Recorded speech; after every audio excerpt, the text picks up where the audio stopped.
Hello dear students, I am Sumit sir और मैं लेकर आया हूँ आज एनालॉग इलेक्ट्रॉनिक्स का लेक्चर नंबर 3।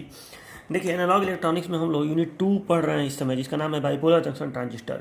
और पिछले 2 लेक्चर्स में हम लोगों ने ये देखा कि ट्रांजिस्टर क्या होता है, उसका कंस्ट्रक्शन देखा कि कंस्ट्रक्शन कैसा होता है। उसमें एमीटर, बेस और कलेक्टर 3 लेयर्स होते हैं, 3 टर्मिनल्स निकले होते हैं जिन्हें एमीटर, बेस और कलेक्टर टर्मिनल कहते हैं। ठीक है।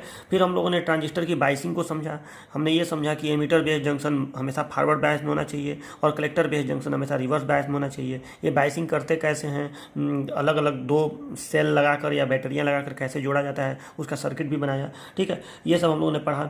फिर हम लोगों ने ट्रांजिस्टर के कॉन्फ़िगरेशन को समझा कि ट्रांजिस्टर का कॉन्फ़िगरेशन क्या होता है और कितने प्रकार का होता है। और मैंने आपको बताया था कि ये 3 प्रकार का होता है: कॉमन बेस, कॉमन एमीटर और कॉमन कलेक्टर। ठीक है। तो अब ये इतना तो हो गया। अब हम एक नया इंपॉर्टेंट हेडिंग शुरू करने जा रहे हैं जिसका नाम है ट्रांजिस्टर कैरेक्टरिस्टिक्स।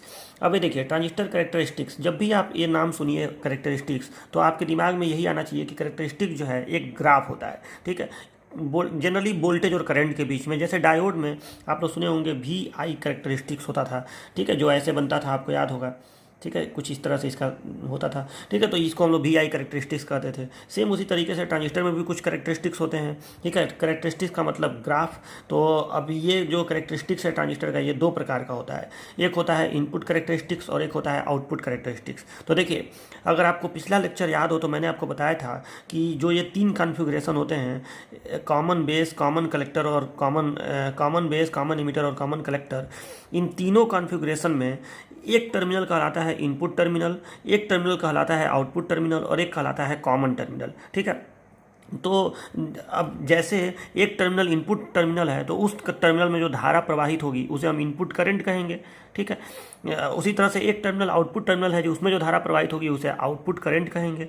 मतलब मैं ये कहना चाहता हूँ कि इन तीनों कॉन्फ़िगरेशन में कुछ इनपुट करंट और कुछ इनपुट वोल्टेज होता है। और ये मैं आपको पिछले लेक्चर में बताया था कि कॉमन बेस में किस करंट को इनपुट करंट और किस वोल्टेज को इनपुट वोल्टेज कहेंगे, किस करंट को आउटपुट करंट और किस वोल्टेज को आउटपुट वोल्टेज कहेंगे। और ऐसे मैंने तीनों का आपको बताया था। अगर आपको नहीं याद है तो मैं दोबारा उसको बताऊंगा अभी थोड़ी देर में। तो पहले ये समझिए कि इनपुट कैरेक्टरिस्टिक्स क्या होता है। तो किसी भी कॉन्फ़िगरेशन में, चाहे वो कॉमन बेस हो, कॉमन एमिटर हो और चाहे कॉमन कलेक्टर हो, अगर आप इनपुट करंट मैंने किसी एक पार्टिकुलर कॉन्फ़िगरेशन के इनपुट करंट और इनपुट वोल्टेज के बीच में अगर आप ग्राफ बनाएं तो उसे हम कहेंगे इनपुट कैरेक्टरिस्टिक्स। ठीक है। उस कॉन्फ़िगरेशन का, जिस कॉन्फ़िगरेशन के आप इनपुट करंट और इनपुट वोल्टेज के बीच में ग्राफ बना रहे हैं, तो व्हाट इज इनपुट कैरेक्टरिस्टिक्स। तो ये ग्राफ है, graph between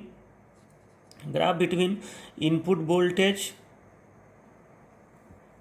graph between input voltage and input current. ठीक है, आप ट्रांजिस्टर, तो ये हो गया आपका इनपुट कैरेक्टरिस्टिक्स। और व्हाट इज आउटपुट कैरेक्टरिस्टिक्स, तो ये ग्राफ होता है, graph between output voltage and output current. हो गया। ठीक है, तो ऐसे आपका इनपुट कैरेक्टरिस्टिक्स आउटपुट कैरेक्टरिस्टिक्स होता है। ठीक है। तो अब आपको बताना है, जैसे एक बार मैं आपको बता दूं, जैसे अगर सी बी कॉन्फ़िगरेशन हो, ये कैरेक्टरिस्टिक तीनों में खींचा जाएगा। मतलब सी बी का भी इनपुट आउटपुट कैरेक्टरिस्टिक्स, यानी सी बी का भी 2 ग्राफ हो गया, सी का भी 2 ग्राफ हो गया, सी सी का भी 2 ग्राफ हो गया। तो देखिए, तो फर्स्ट सी बी कॉन्फ़िगरेशन। तो अगर आप सी बी कॉन्फ़िगरेशन की बात करें तो आप बताइए कि इनपुट कैरेक्टरिस्टिक्स किसके किसके बीच ग्राफ होगा। तो देखिए, अगर आपको ये भूल जाए तो इसको याद करने का सबसे अच्छा तरीका है कि आप सिंबल बनाइए यहाँ पे। तो देखिए, सी बी कॉन्फ़िगरेशन में आप ट्रांजिस्टर को कैसे दिखाते हैं, ऐसे दिखाते हैं ना, इस तरीके से। कॉमन को नीचे रखा जाता है, मैंने आपको बताया था। ठीक है, ये बेस है और हमेशा इनपुट को बाएं साइड, आउटपुट को दाएं साइड। तो एमीटर इनपुट होता है और कलेक्टर आउटपुट होता है। ये एनपीएन ट्रांजिस्टर ही हम लोग बनाते हैं ज़्यादातर। तो ये तीर बाहर क्यों लगा दीजिए। अब इस टर्मिनल को कहेंगे इनपुट टर्मिनल, इसको कहेंगे आउटपुट टर्मिनल, इसको कहेंगे कॉमन टर्मिनल। ठीक है। अब इसमें एमीटर में धारा बाहर निकलती है एनपीएन ट्रांजिस्टर में, तो इसमें जो धारा प्रवाहित होगी इसको हम कहेंगे इनपुट करंट, इसको कहेंगे आउटपुट करंट। इसमें धारा बाहर निकलती है, इन दोनों में अंदर जाती है, आपको याद भी हो गया होगा ये। ठीक है। तो इसको कहेंगे इनपुट करंट, इसको कहेंगे आउटपुट वोल्टेज। और इसको कहेंगे इनपुट करंट, इसको कहेंगे आउटपुट करंट। और यहाँ जो ये वोल्टेज है, ये वी ई बी, इसको कहेंगे इनपुट वोल्टेज। और इसको कहेंगे, ये जो वोल्टेज है वी सी बी, इसको कहेंगे आउटपुट वोल्टेज। ठीक है, तो आपको क्या समझ में आया कि सीबी कॉन्फ़िगरेशन में ये किसके किसके बीच का ग्राफ होता है, इनपुट कैरेक्टरिस्टिक्स किसके बीच का ग्राफ होगा बताइए। तो सीबी कॉन्फ़िगरेशन में इनपुट कैरेक्टरिस्टिक्स ग्राफ होगा इनपुट वोल्टेज इनपुट करंट, यानी ये VEB और IE के बीच का ग्राफ होगा, ठीक है। और आउटपुट कैरेक्टरिस्टिक्स किसके किसके बीच का ग्राफ होगा, तो ये VCB और IC के बीच का ग्राफ होगा। बस इतनी सी बात है। ये output voltage output current, input voltage input current. अच्छा, इसी तरह से आप पता लगा सकते हैं कि CE कॉन्फ़िगरेशन में ये किसके किसके बीच का ग्राफ होगा, तो बता दीजिए CE कॉन्फ़िगरेशन में किसके किसके बीच का ग्राफ होगा।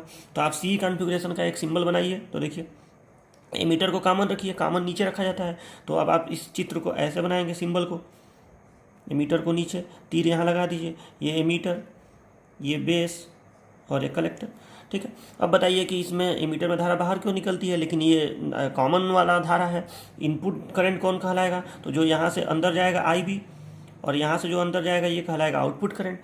और ये जो वोल्टेज होगा ये VBE, ये वोल्टेज कहलाएगा इनपुट वोल्टेज। और ये जो वोल्टेज होगा ये जो वोल्टेज होगा VCE, ये कहलाएगा आउटपुट वोल्टेज, ठीक है। तो इनपुट करे, अब CE कॉन्फ़िगरेशन का जो इनपुट कैरेक्टरिस्टिक्स होगा वो किसके किसके बीच का ग्राफ होगा, तो वो ग्राफ होगा IB और VBE के बीच का, IB और VBE के बीच का ग्राफ होगा ये। और आउटपुट कैरेक्टरिस्टिक्स किसके किसके बीच का ग्राफ होगा, तो वो ग्राफ होगा IC और VCE के बीच का। बस इतनी सी बात है आपको, तो ये आप समझ गए होंगे। इसी तरह से आप कॉमन कलेक्टर का भी बता सकते हैं। तो ये होता है आपका इनपुट कैरेक्टरिस्टिक्स और आउटपुट कैरेक्टरिस्टिक्स, ठीक है। तो अब हमें करना क्या है कि हमें सबसे पहले CB कॉन्फ़िगरेशन में ये कैरेक्टरिस्टिक्स समझना है, ठीक है, और इसका डिटेल समझना है, ये क्या होता है, कैरेक्टरिस्टिक्स क्या बताता है, कैसे बनेगा, ये सब समझना है। और फिर CE कॉन्फ़िगरेशन में हमें कैरेक्टरिस्टिक्स बताना है।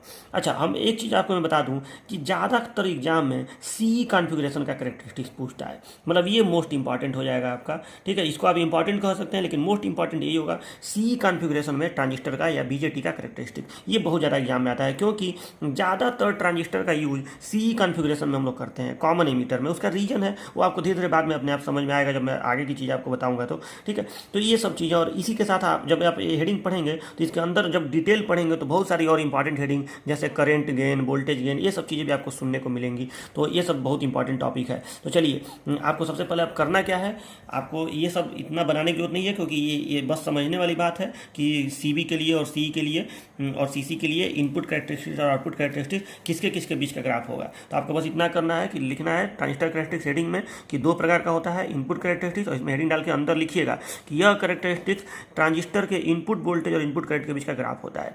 फिर हेडिंग डालिएगा आउटपुट कैरेक्टरिस्टिक्स, और उसमें लिखिएगा कि यह कैरेक्टरिस्टिक्स ट्रांजिस्टर के आउटपुट वोल्टेज और आउटपुट करंट के बीच का ग्राफ होता है। बस इतना लिख के छोड़ दीजिएगा, ठीक है।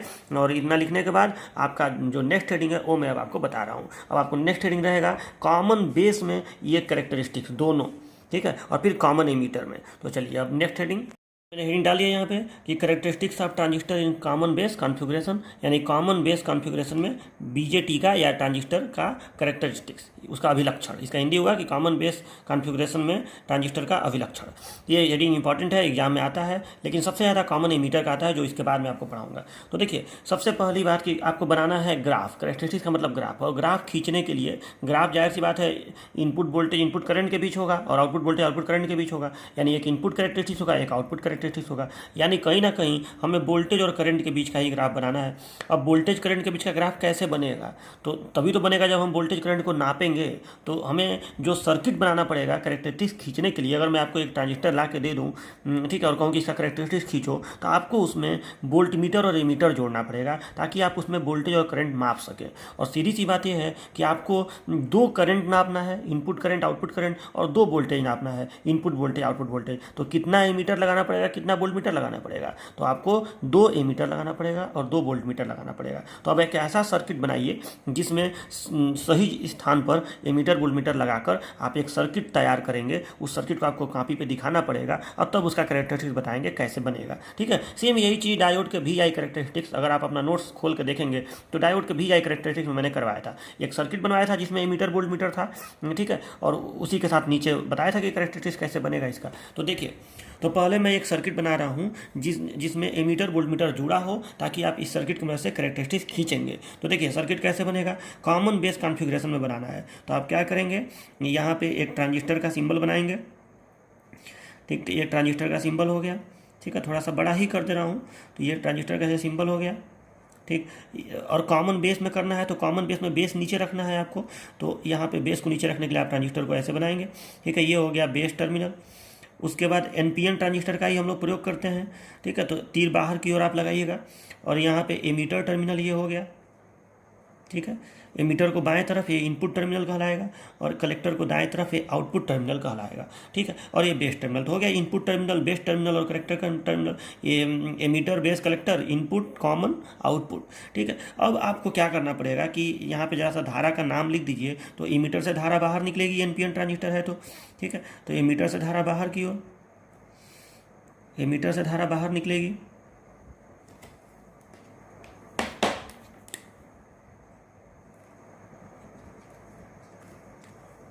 ठीक है, तो देखिए एमीटर से धारा यहाँ बाहर निकलेगा करंट, और एमीटर से बाहर तो बेस से अंदर, तो आई बी और IC। ठीक है, ये हो गया, दिशाएं आप समझ गए। अब आपको करना क्या है कि इस इनपुट करंट को आपको नापना तो पड़ेगा ही, इनपुट करंट खींचने के लिए, तो आप एक एमीटर लगा दीजिए पहले।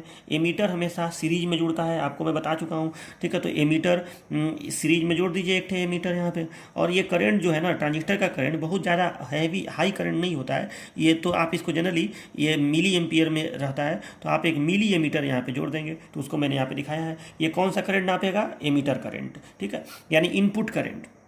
अच्छा, उसके बाद आपको वोल्टेज भी तो नापना है, और वोल्टेज किसके किसके बीच नापना है, तो आपको वोल्टेज नापना, ये एमीटर टर्मिनल है, देखो तार यहाँ पे ई लिखा है, उसका मतलब क्या हुआ कि ये पूरा ये एमीटर टर्मिनल ही है, तो आपको एमीटर और बेस के बीच का वोल्टेज नापना है, तो आप एक वोल्टमीटर भी जोड़ दीजिए। ठीक है, वोल्टमीटर मन करे तो यहाँ जोड़ दीजिए, इसको भी, ये जो कॉमन वाला आपको बेस वाला टर्मिनल है, इसको आप ऐसे बढ़ा लीजिए, ऐसे।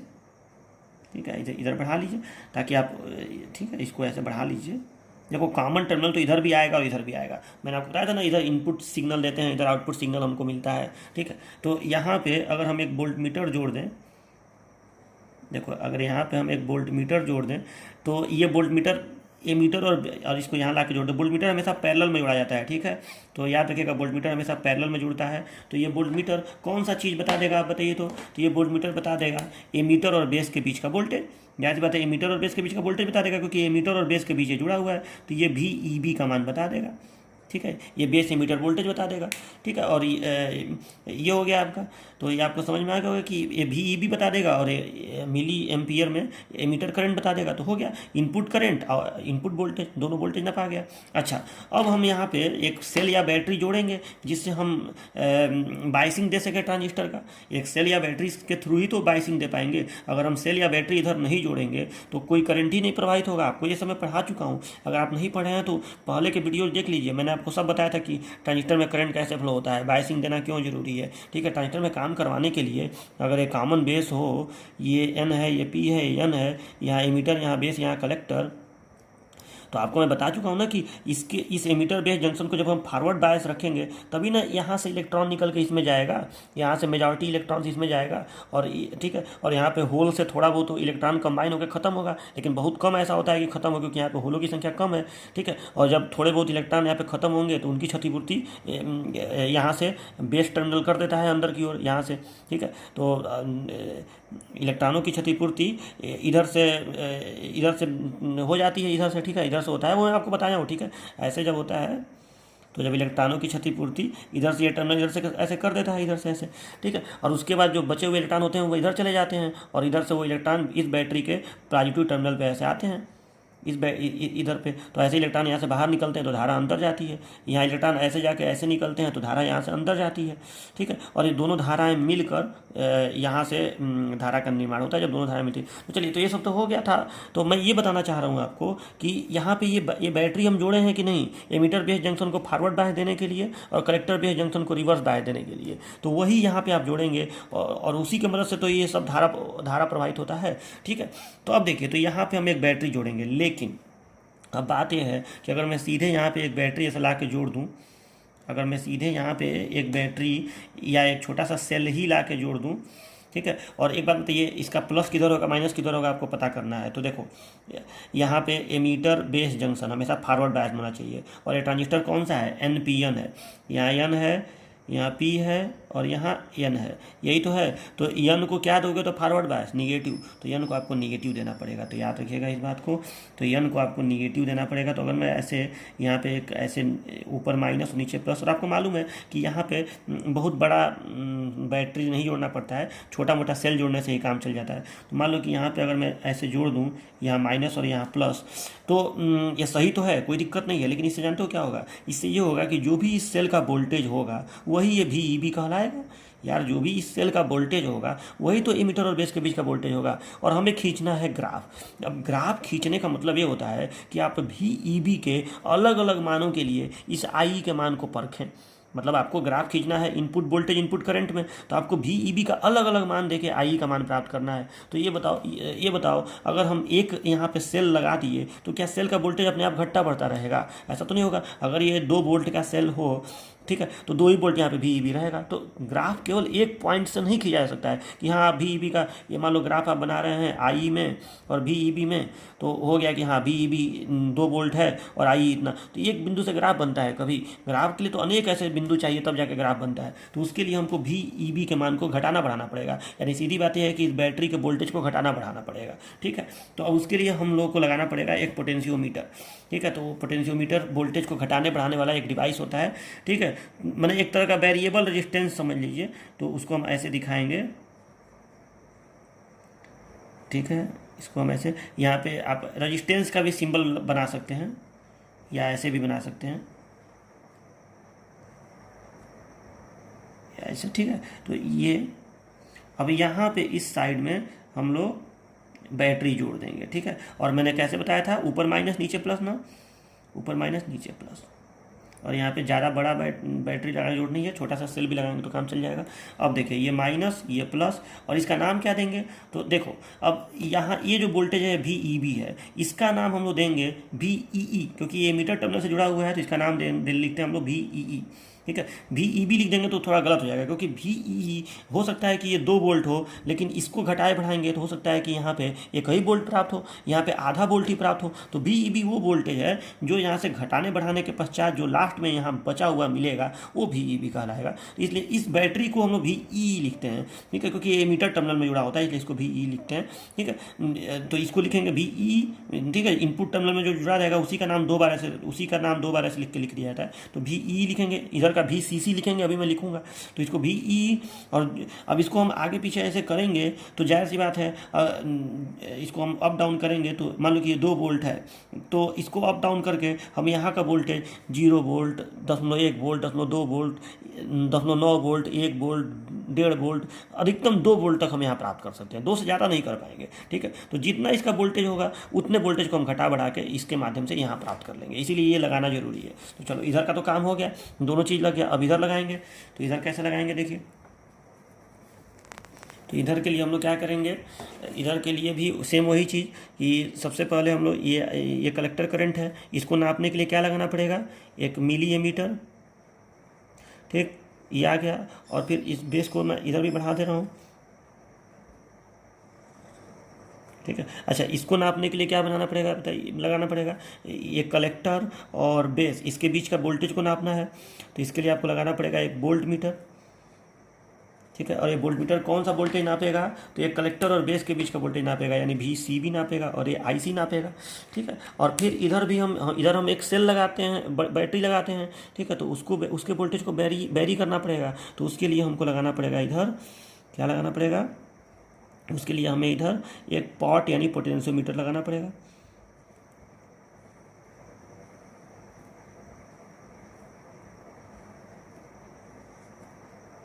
ठीक है। और इधर आपको मालूम है कि इधर हम लोग बड़ी सी बैटरी जोड़ेंगे। और देखो ये यन टर्मिनल है, तो यन को क्या देंगे, तो रिवर्स बायस, तो यन को प्लस देंगे। ये सब मैंने आपको पिछले लेक्चर में बहुत अच्छे से समझाया था, ठीक है। तो यहाँ ऐसे जोड़ दिए, ये हो गया प्लस, ये हो गया माइनस। बैटरी जोड़ेंगे क्योंकि जितना बड़ा बैटरी जोड़ेंगे ताकि हमको ज़्यादा से ज़्यादा हम रिवर्स बायस दे सकें, ठीक है। ये सब यहाँ दिखाने की अब जरूरत नहीं है। चलो, और इसका नाम क्या देंगे इस बैटरी का, भी सी सी। अब इसको घटाए बढ़ाएंगे तो हमको यहाँ पे भी सी भी प्राप्त होगा, ठीक है। तो ये हो गया कॉमन बेस ट्रांजिस्टर में करेक्टरिस्टिक्स खींचने के लिए सर्किट। ठीक है, आप इसको इतना लंबा बनाने की जरूरत नहीं है, मैं आप थोड़ा सा इसको सटा के ही बनाइएगा। ठीक है, तो अच्छा लगे। ठीक है, बहुत दूर दूर ये बनाने की जरूरत नहीं है। ठीक है, मैं ज़्यादा खींच के लग रहा है बहुत ज़्यादा स्ट्रेच हो गया। ठीक है, आप ऐसे सिंपल बनाइएगा थोड़ा सा। चलिए, तो ये बन जाएगा, आपका सर्किट हो गया। तो ये हो गया आपका। अच्छा, एक चीज़ और, ये जो रजिस्टेंस यहाँ लगाया गया है, इस रजिस्टेंस, जो भी रजिस्टेंस सर्किट में आएगा उसको हम लोग दे देंगे। ये एमीटर में जुड़ा है ना, तो इसको नाम लिख देंगे RE, और ये कलेक्टर टर्मिनल पे जुड़ा है तो इसको नाम लिख देंगे इस रजिस्टेंस का। मैंने जो पोटेंशियोमीटर में भी तो रजिस्टेंस ही होता है। ठीक है, इसको घटाने बढ़ाने पर कुछ रजिस्टेंस सर्किट में इंक्लूड हो जाता है, तो इसको हम लिखेंगे RC। इधर का जो ये रजिस्टेंस है उसको लिखेंगे RE। चलो, तो ये हो गया। तो ये हो गया आपका सर्किट। अब हम कैरेक्टरिस्टिक्स खींचेंगे। तो सबसे पहला कैरेक्टरिस्टिक्स खींचेंगे इनपुट कैरेक्टरिस्टिक्स। इनपुट कैरेक्टरिस्टिक्स, ठीक है। अब देखिए इनपुट कैरेक्टरिस्टिक्स कैसे ड्रा होगा। तो इसके लिए पहले आप बता देंगे कि कॉमन बेस में, एक कॉमन बेस के लिए खींचा जा रहा है, तो कॉमन बेस में इनपुट कैरेक्टरिस्टिक्स क्या होता है। तो यहाँ पे आपको लिख देना पड़ेगा कि यह ग्राफ होता है किसके किसके बीच का। तो अभी मैं बताया हूँ input voltage, input current. Input current कभी भी ट्रांजिस्टर के जो भी कॉन्फ़िगरेशन में आप बना रहे हैं उस कॉन्फ़िगरेशन में इनपुट करंट, इनपुट वोल्टेज के भी ग्राफ होगा। तो इनपुट वोल्टेज ये है, इनपुट करंट ये है, यानी ये VEB और IE के बीच का ग्राफ होगा। ठीक है, तो ये आपको लिखना पड़ेगा। लेकिन इसमें एक लाइन और ऐड करना पड़ेगा। तो देखिए क्या, ये देखो, जब हम लोग इनपुट कैरेक्टरिस्टिक्स खींचते हैं ना, तो हम लोग आउटपुट में जो ये वोल्टेज होता है उसको कांस्टेंट रखते हैं। मतलब जब कैरेक्टरिस्टिक्स इनपुट साइड का खींचेंगे तो आउटपुट साइड के वोल्टेज को कांस्टेंट रखेंगे। तो ये एक लाइन आपको बोलना पड़ेगा। तो उस लाइन को मैं यहाँ लिख रहा हूँ, जो आपको भी लिखना पड़ेगा कि input it is graph between VEB and I। मतलब कॉमन बेस कॉन्फ़िगरेशन का जो इनपुट कैरेक्टरिस्टिक्स है वो VEB और IB के बीच का ग्राफ है। VEB और IE के बीच का ग्राफ है। It is graph between VEB and IE when VCB is constant. बस इतना आप लिख देंगे इनपुट कैरेक्टरिस्टिक्स में, और इसको ग्राफ को बना देंगे, और फिर कुछ चीज़ लिखेंगे आउटपुट कैरेक्टरिस्टिक्स में और उसके ग्राफ को बना देंगे। बस इतना ही सा काम करना है। ठीक है, तो देखिए, तो ये समझ लीजिए, ये इसमें और इसके बीच का ग्राफ होगा जब इसको कांस्टेंट रखेंगे, आउटपुट वोल्टेज को कांस्टेंट रख के, और इसके बीच का ग्राफ खींचेंगे। चलो, तो इसको मैं आपको बना के दिखा रहा हूँ कि ये कैसे बनेगा। तो देखिए, अब ग्राफ बनाने का वही तरीका है कि आप ऐसे एक लाइन खींचिए और ऐसे एक लाइन खींचिए। ठीक है, चूँकि यहाँ पे चारों चतुर्थांश बनाने की जरूरत नहीं है, क्योंकि ये वोल्टेज अपना डायरेक्शन तो चेंज करेगा नहीं। VEB जो है ऊपर हमेशा ऊपर माइनस होगा, नीचे प्लस होगा। ठीक है, तो ये अपना डायरेक्शन तो चेंज करेगा नहीं। IE की धारा हमेशा यहाँ से बाहर निकलेगी, तो धारा एक दिशा में रह रही है, वोल्टेज एक दिशा में रह रहा है, तो हमेशा एक ही दिशा, यानी बस आप इसमें बनाएंगे तो काम चल जाएगा। ठीक है, जब दिशा बदलती हो तब ना चतुर्थांश चेंज करने का नौबत आता है कि इसमें प्लस धारा है, माइनस धारा है, प्लस वोल्टेज है, माइनस वोल्टेज है। एक दिशा में कभी भी पॉजिटिव ही मान के चला जाता है। तो अब देखिए, तो ये इनपुट वोल्टेज को इस पर रखिए और करंट इस पे रखिए। तो यहाँ हम लिख दे रहे हैं वोल्टेज, तो ये हो गया VEB। ठीक है, और ये VEB हो गया। चलो, ये VEB, और यहाँ आप चलो यहाँ लिख दे रहा हूँ कि ये VEB है, और VEB किस मात्रक में है, इन वोल्ट। ठीक है, और ये धारा कौन सी है, ये धारा है IE। ठीक है, और ये धारा कौन सी है, करंट I। ये किस मात्रक में है, तो ये है इन मिली एम्पियर। चलो, ये हो गया। मिली एम्पियर में जनरली ये करंट फ्लो होगा और ये वोल्टेज वोल्ट में होगा। अब हमको ये ग्राफ खींचना है। तो देखिए, ग्राफ खींचते समय आप ये सिंबल तो देखते ही रहिएगा, थोड़ा सा इसको भी नज़र पे बनाए रखिएगा। ये जो रियल वाला फिगर होता है ट्रांजिस्टर का, एमीटर बेस कलेक्टर, ये एमीटर है, ये बेस है, ये कलेक्टर है। NPN ट्रांजिस्टर है तो NPN, यहाँ से लेयर, यहाँ से टर्मिनल, एमीटर बेस कलेक्टर। और हमने यही तो किया कि इसके बीच में फॉरवर्ड बायस हमने दिया है, यानी इसके बीच में VEE को जोड़ा है, लेकिन VEE वोल्टेज घटाने बढ़ाने के बाद VEB बन के यहाँ प्राप्त होगा। तो इसके बीच में VEB वोल्टेज हमने लगाया है, VEB, और हमने इसको दिया है माइनस, इसको दिया है प्लस, और इसके बीच में हमने VCB वोल्टेज लगाया है। ठीक है, और इसको दिया है प्लस और इसको दिया है माइनस। ठीक, ये तो किया है हमने। अब देखिए, तो अब यहाँ पे आपको ये समझना है कि ये ग्राफ कैसे बनेगा। तो देखिए, जब हम लोग इस वोल्टेज के मान को या मतलब यहाँ से अप डाउन करके जब इस वोल्टेज के मान को इसको कांस्टेंट रखा हूँ, मान लो कि इसको मैं 10 वोल्ट करके छोड़ दिया, इसको मान लो कि 10 वोल्ट या 0 वोल्ट या 5 वोल्ट, मान लो कि 5 वोल्ट इसको करके छोड़ दिया, ठीक है। तो इसको एक बार यहाँ से सेटिंग करके, मान लो कि ये बैटरी 24 वोल्ट की है, तो हमने इसको 5 वोल्ट पे करके छोड़ दिया, इसको कांस्टेंट रखना है। अब आइए इसको अप डाउन करिए, तो जब मैं इसको अप डाउन करूँगा तो मान लो कि पहले ये 10.1 वोल्ट है, 10.2 वोल्ट है, 10.3 वोल्ट है, ऐसे धीरे धीरे मैं वोल्टेज को बढ़ा रहा हूँ। तो ये बताओ कि जब ये वोल्टेज वी ई बी यहाँ माइनस है यहाँ प्लस है, यानी कहीं ना कहीं ये इस जंक्शन को फॉरवर्ड बायस प्रदान कर रहा है, ठीक है। और जब ये वोल्टेज बढ़ता जाएगा तो कभी ना कभी यहाँ का जो डिप्लीशन लेयर है, हमेशा पी और एन के बीच में डिप्लीशन लेयर होता है, तो डिप्लीशन लेयर चूंकि ये फॉरवर्ड बायस हो गया ना, पी को प्लस और एन को माइनस, तो ये एमीटर बेस जंक्शन जो है, जो एमीटर बेस जंक्शन है, ये फॉरवर्ड बायस हो गया, तो ये धीरे धीरे पतला होकर टूट जाएगा बहुत हल्के से वोल्टेज पर। जनरली अगर सिंपल डायोड होता तो ये 10.7 वोल्ट पे ही टूट जाता, लेकिन सिंपल पीएन जंक्शन डायोड में पी और एन का जो डेंसिटी होता है या एरिया होता है वो एक समान होता है, ठीक है। इसमें तो ये पी बहुत कम है और एन पी की तुलना में ज़्यादा है, तो यहाँ पे तो 10.7 वोल्ट से भी कम वोल्टेज पे, ठीक है, बहुत पतला सा डिप्लीशन लेयर यहाँ पे बना रहेगा, ठीक है। जब इधर होल बहुत कम मात्रा में है तो डिप्लीशन लेयर की चौड़ाई वैसे भी बहुत कम यहाँ पे होगी, तो बहुत पतला डिप्लीशन लेयर यहाँ पे होगा। तो उस कंडीशन में यहाँ पे क्या होगा कि डिप्लीशन लेयर का पतला सा डिप्लीशन लेयर होगा, यहाँ पे बहुत बड़ी मात्रा में इलेक्ट्रॉन्स हैं, ठीक है। तो आपको मालूम है कि जब डोपिंग की मात्रा बहुत ज़्यादा होती है तो डिप्लीशन लेयर पतला होता है, तो एक पतला डिप्लीशन लेयर है तो बहुत कम वोल्टेज पे, मतलब मुश्किल से 10.2 या 10.3 वोल्ट पे ही ये टूट जाएगा। सिलिकॉन के लिए भी 10.3 या 10.4, मतलब बहुत हल्के वोल्टेज पे टूट जाएगा। ये थोड़ा बहुत वेरी करता है अलग अलग टाइप के डायोड के लिए, तो इसको आप फिक्स रूप से मत याद करिएगा कि 10.7 ही वोल्ट होगा, थोड़ा बहुत इधर उधर हो सकता है, 10.4 या 10.5 वोल्ट या 10.3 वोल्ट पे टूट जाएगा। तो चलो यहाँ पे वोल्टेज लिखने की तो ज़रूरत नहीं है, ठीक है, यहाँ पे वोल्टेज और करंट लिखने की जरूरत नहीं है, बस यहाँ पे ऊपर मिली एम्पेयर यहाँ पे ये लिखा हुआ है तो उससे हो जाएगा।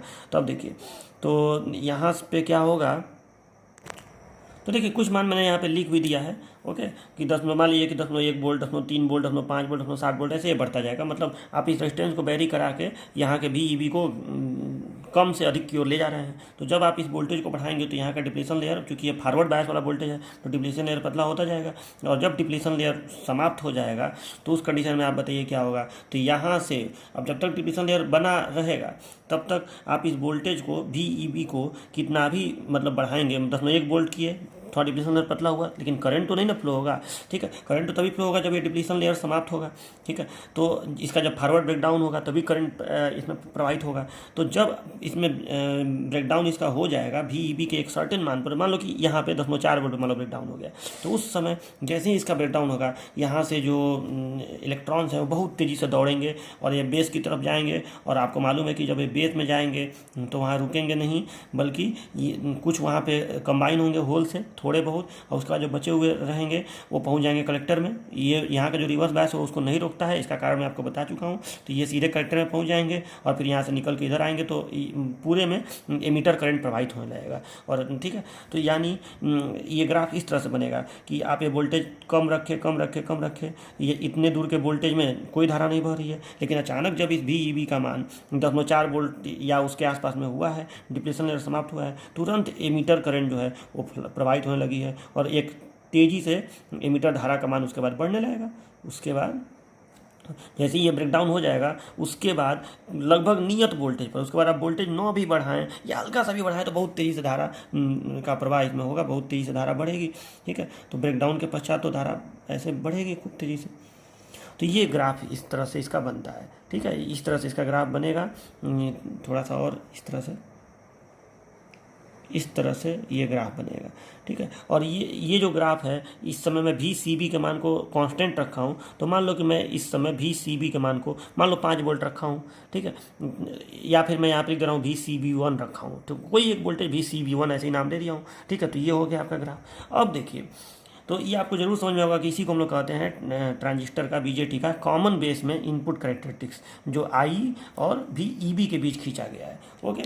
अब देखिए, अब एक चीज़ आपको थोड़ा समझना है इसमें कि अगर हम अगली बार एक कैरेक्टरिस्टिक जब खींचें तो हम इस VCB के मान को पहले जितना रखे थे, मान लो पहले 5 वोल्ट रखे थे, अब हम इसको 10 वोल्ट रख के यही काम स्टार्टिंग से करें। मतलब इसको रखना कांस्टेंट है, बात को समझिए, इसको वेरी नहीं कराना है। मतलब ये नहीं करना है कि इधर ग्राफ खींचना है, इधर इसको भी घटा बढ़ा रहा है, ऐसा नहीं करना है। हाँ, इसको एक बार फिक्स मान दे के इधर आप मान को 0 से स्टार्ट करिए और देखिए करंट पे क्या असर पड़ा है, तो ये असर पड़ा। फिर अगली बार इसको एक नया मान दे के फिक्स कर दीजिए, कांस्टेंट कर दीजिए। पहली बार 5 दिया, अब इसको 10 वोल्ट दे के फिक्स कर दीजिए और फिर इसके मान को 0 से स्टार्ट करिए। तो तब क्या होता है, तो देखिए जब अगली बार इसके मान को हम लोग बढ़ा के करते हैं ना, जब इसके मान को बढ़ा के नियत करके, बढ़ा के कांस्टेंट करके और तब इसके और इसके बीच में ग्राफ खींचते हैं, तो ये ग्राफ हमको ऐसे प्राप्त होता है। देखिए अगली बार वाला ग्राफ मैं यहाँ बना रहा हूँ कि ये ग्राफ हमको ऐसे प्राप्त होता है। ये ग्राफ थोड़ा सा पीछे की ओर ऐसे शिफ्ट कर जाता है, ठीक है। ये ग्राफ ऐसे मान लो, मतलब ये जो है, ये मान लो VCB2 के लिए ग्राफ खींचा गया है, ठीक है। तो मैं ये कहना चाहता हूँ कि VCB2, ये दोनों नियत है, ग्राफ इसके और इसके बीच में खींचा गया है, ये कांस्टेंट है। मतलब जब ग्राफ खींचा गया है तो ये फिक्स रहा है, जब ग्राफ खींचा गया है तो ये फिक्स रहा है। लेकिन VCB2 जो है वो ग्रेटर देन है VCB1, ये ग्राफ में आपको लिखना पड़ेगा, ठीक है। तो VCB2 जो है वो ग्रेटर देन है VCB1। तो जब इस वोल्टेज को बढ़ा दिया गया है तो क्यों ये ग्राफ पीछे की ओर शिफ्ट हो गया है, इसे अर्ली इफेक्ट कहा जाता है, अर्ली इफेक्ट। तो क्यों ऐसा हुआ है, तो देखिए ऐसा इसलिए होता है, ऐसा इसका कारण ये है कि देखिए इसका कारण समझना है तो आप यहाँ पे आइए, यहाँ पे देखिए इसका कारण मैं आपको बता रहा हूँ। देखो होता क्या है कि जब यहाँ का वोल्टेज हम लोग ये VCB बढ़ा देते हैं, तो ये बताओ यहाँ पे डिप्लीशन लेयर है यहाँ पे, और इसको हम लोग रिवर्स बायस दे रहे हैं। तो जब यहाँ का रिवर्स वोल्टेज, ये रिवर्स वाला वोल्टेज बढ़ा देंगे तो ये डिप्लीशन लेयर थोड़ा और चौड़ा हो जाएगा कि नहीं, बताओ। पहले की तुलना में और चौड़ा हो जाएगा। पहले अगर 5 वोल्ट दिए थे तो इतना चौड़ा था, अब 10 दिए तो थोड़ा और चौड़ा हो गया। तो ये बेस लेयर और पतला हो जाएगा कि नहीं, मतलब बेस और पतला हो जाएगा, ठीक है। अगर आप VCB2 का मान बढ़ा दिए VCB1 से तो बेस और पतला हो जाएगा। तो ये बताइए, अगर बेस लेयर पतला हो जाएगा तो अगर यहाँ से 100 इलेक्ट्रॉन चल के इसमें आ रहे थे, 100 में से अगर 5 इलेक्ट्रॉन यहाँ कंबाइन हो रहे थे और 95 इधर पहुँच रहे थे, तो अब बेस और पतला हो गया। तो हो सकता है कि 100 में से एक ही इलेक्ट्रॉन यहाँ कंबाइन हो और 99 उधर पहुँचने लगे। मतलब जब बेस पतला हो गया तो उस कंडीशन में बहुत कम इलेक्ट्रॉनों को मौका मिलेगा यहाँ कंबाइन होने से, अधिकांश इलेक्ट्रॉन कलेक्टर में पहुँच जाएंगे। और जब वो कलेक्टर में पहुँच जाएंगे तो जाहिर सी बात है, कलेक्टर से जब बाहर निकलेंगे तो इधर से इलेक्ट्रॉन की सप्लाई भी तो होती रहेगी, तो यहाँ से एमिटर करंट का मान और तेज़ी से बढ़ेगा, क्योंकि जैसे ही वो कलेक्टर में पहुँचेगा तुरंत उसी से तो एमिटर करंट बनता है। आप अच्छी तरह से जान रहे हैं कि I बराबर IB प्लस IC, और इसमें IB का रोल बहुत कम होता है। IB तो बहुत छोटी सी धारा होती है, I को बनाने का काम ये IC करता है, ठीक है। ज़्यादा अगर IC का मान ज़्यादा हो जाएगा तो I का मान भी ज़्यादा हो जाएगा, ठीक है। तो मेरे कहने का मतलब ये है कि अगर बेस पतला हो गया तो एमिटर करंट जो है वो जल्दी सेटअप हो जाएगा, वो अपने मान को जल्दी प्राप्त कर लेगा, ठीक है। इसी को हम लोग अर्ली इफेक्ट कहते हैं, क्योंकि यहाँ पे कंबाइन होने की संभावना कम हो जाएगी। तो इसका मतलब ये हुआ कि अगर इस वोल्टेज पर, मान लो 5 वोल्टेज पर इतना एमिटर करंट बह रहा था, तो अब उतने ही वोल्टेज पर एमिटर करंट का मान थोड़ा बढ़ जाएगा, ठीक है। इसीलिए ग्राफ पीछे की ओर शिफ्ट होने का मतलब आप देखिए कि इस वोल्टेज पर, इस 5 वोल्ट वोल्टेज पर अगर पहले इतना एमिटर करंट आ रहा था 1 मिली एम्पियर, तो अब एमिटर करंट पहले ही शिफ्ट हो जा रहा है। मतलब अगर इस वाली स्थिति में अगर इतना करंट होने के लिए 1 मिली एम्पियर करंट होने के लिए 5 वोल्ट चाहिए, तो इसको जब आप यहाँ का वोल्टेज बढ़ा दिए रिवर्स वाला, तब 1 मिली एम्पियर होने के लिए इसको थोड़ा कम ही वोल्टेज पे हो जाएगा ये काम, ठीक है। तो यानी जब इसको आप 5 वोल्ट देंगे तो ये हो सकता है 3 मिली एम्पियर हो जाए। तो इसीलिए ग्राफ पीछे शिफ्ट कर गया। तो ग्राफ पीछे शिफ्ट किया, इसका कारण क्या है, क्योंकि आपका एमिटर करंट बढ़ जाएगा, क्योंकि बेस का लेयर पतला हो गया। तो चलिए अभी ये तो हो गई समझने की बात। अब आपका कॉपी पे लिखना क्या है या एग्जाम में लिखना कैसे है, तो एग्जाम में ये सब बनाने की जरूरत नहीं है। बस आप ये सर्किट बनाएंगे, एक लाइन ये लिखेंगे और इसको बना देंगे, ठीक है, और बस हो जाएगा। एग्जामिनर ग्राफ को ही देख के सब बात समझ जाएगा, ग्राफ में ये भी लिख देंगे, ये सब समझ में आ जाएगा। और इसको दिमाग में रखिएगा, वाइवा वगैरह में आपसे ये सब पूछा जा सकता है कि क्यों ये बढ़ाने पर ग्राफ पीछे शिफ्ट किया है, तो रीजन सब याद रखिएगा जो मैं आपको समझाया हूँ, ठीक है। तो चलिए अब आउटपुट कैरेक्टरिस्टिक देखिए। तो देखिए इस ग्राफ को थोड़ा सा और सही से मैंने यहाँ बना दिया है, और इस ग्राफ से एक निष्कर्ष और निकलता है। मतलब अगर आपको कभी लिखना हो या बताना हो तो ये भी आप बता सकते हैं कि ये जो वोल्टेज है VEB, इस वोल्टेज का जो महत्व है वो केवल ये ब्रेकडाउन करने तक है। मतलब जब एमीटर बेस जंक्शन समाप्त हो जाएगा तो उसके बाद इस वोल्टेज का कोई खास रोल नहीं है, उसके बाद धारा बढ़ेगी ही बढ़ेगी। ठीक है, मतलब जब ब्रेकडाउन एक बार हो जाता है, VEB जब यहाँ तक पहुँच जाएगा, तब एक बार जब फॉरवर्ड ब्रेकडाउन हो गया एमीटर बेस जंक्शन का, तो उसके बाद जो धारा है वो बहुत कम इस वोल्टेज पर डिपेंड करती है। लगभग धारा इंडिपेंडेंट हो जाती है इस वोल्टेज से। ठीक है, अपने आप धीरे धीरे बढ़ती रहती है। तो ये आपका हो गया इनपुट कैरेक्टरिस्टिक्स। अब देखिए आउटपुट कैरेक्टरिस्टिक्स में हम लोग ग्राफ किसके किसके बीच खींचेंगे। तो ये जो कैरेक्टरिस्टिक्स होता है इसमें हम लोग आउटपुट वोल्टेज और आउटपुट करंट के बीच ग्राफ खींचेंगे। तो ये हो गया आउटपुट वोल्टेज, ये हो गया आउटपुट करंट। ओके, तो output characteristics, it is a graph between VCB and IC। It is a graph between VCB and IC when. अब इसमें हम लोग क्या कांस्टेंट रखेंगे, तो ये ध्यान देने वाली बात है कि इस कंडीशन में हम लोग VCB और IC के बीच ग्राफ बनाते हैं और कांस्टेंट इसको नहीं रखते हैं बल्कि इसको रखते हैं, IE को। क्योंकि देखो IE को कांस्टेंट रखने का एक रीज़न है। ये रीज़न है कि ट्रांजिस्टर जो होता है ये करंट कंट्रोल डिवाइस है। ठीक है, अभी आपको ये धीरे धीरे बातें सब धीरे धीरे सारे पत्ते खुलते जाएंगे, सारी बातें समझ में आएंगी कि ट्रांजिस्टर में यहाँ से जो धारा, यहाँ से जब इलेक्ट्रॉन उधर जाते हैं तो धारा इधर बहती है, वो तो अलग बात है कि इलेक्ट्रॉन की भी धारा बहती है। लेकिन कहीं ना कहीं यहाँ से करंट उधर जब जाता है तभी इधर कलेक्टर करंट प्रवाहित होता है। यानी जो आउटपुट करंट फ्लो हो रहा है वो कहीं ना कहीं इनपुट करंट से फ्लो हो रहा है। ठीक है, अगर यहाँ से करंट बने ही ना, ठीक है, अगर यहाँ से करंट बने ही ना, तो अगर ये संधि खुले ही ना, एमीटर से उधर करंट जाए, इलेक्ट्रॉन जाए ही ना, तो धारा प्रवाहित ही नहीं होगी।